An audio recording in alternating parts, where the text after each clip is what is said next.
குறியீடுனா அடையாளம், சங்கேத பாஷை, அதுக்கப்புறம் பரிபாஷைன்னு சொல்லிட்டு குறியீடுகள் அப்படிங்கிறது எந்தெந்த வகையில வந்து பாத்தீங்கன்னா வெளிப்படும் அப்படின்னு பாத்தீங்கன்னா, குறியீடுகள் நீங்க குறிக்கும் போது எண்களா இருக்கலாம், எழுத்துக்களா கூட இருக்கலாம், ஒரு வார்த்தையா இருக்கலாம், ஒரு வடிவமா கூட இருக்கலாம். பார்ப்போம், இன்னும் நிறைய இருக்கு. இது வந்து ஒரு எண்களா இருக்கலாம், ஒரு எழுத்துக்களா இருக்கலாம், வார்த்தையா இருக்கலாம், வடிவமா இருக்கலாம். ஓகே. இப்ப எண்கள் அப்படின்னா உங்களுக்கு எப்படி சொல்லணும் அப்படின்னா, இப்போ 369 அப்படின்னு சொல்லி ஒரு எண்ணம் வந்து இருக்குன்னு நினைச்சுக்கலாம். 369 அப்படின்னா உங்களுக்கு மனசுல வரக்கூடிய வார்த்தை என்ன? 369 ஒரு எண்ணை வந்து எழுதுறோம் அப்படின்னா அது வந்து என்ன வார்த்தை வந்து உங்களுக்கு வந்து சொல்லும்? 369 என்னது?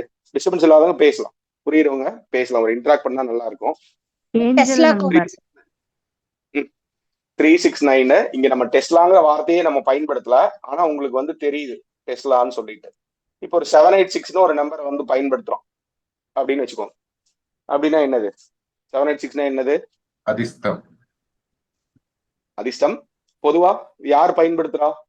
இப்ப எல்லாருமே பயன்படுத்துறாங்க. யாரு பயன்படுத்துறா அந்த 786 அப்படிங்கிறத? முஸ்லீம் மதத்துல வந்து பயன்படுத்துறாங்க. அப்ப இந்த 786 அப்படின்னா அது என்னன்னா அவங்க சொல்லக்கூடிய கோட்வேர்டு என்ன அப்படின்னா, இறைவனின் திருப்பெயரால், இந்த பிஸ்மில்லாஹிர் ரஹ்மானிர் ரஹீம் அப்படின்னு சொல்லி இறைவனின் திருப்பெயரால் அப்படின்னு சொல்லி அது வந்து அதுக்கு ஒரு அர்த்தம். இது என்னதான் இங்க பயன்படுத்துறோம், அங்க வந்து பிஸ்மில்லாஹிர் ரஹ்மானிர் ரஹீம் அப்படிங்கிற வார்த்தை சொல்ல, இது வந்து முஸ்லீம் அப்படின்னு சொல்லி ஒரு வார்த்தையை நம்ம வந்து சொல்லல. பட் ஆனா இது வந்து அது குறிப்பிடுது அப்படின்னு அர்த்தம்.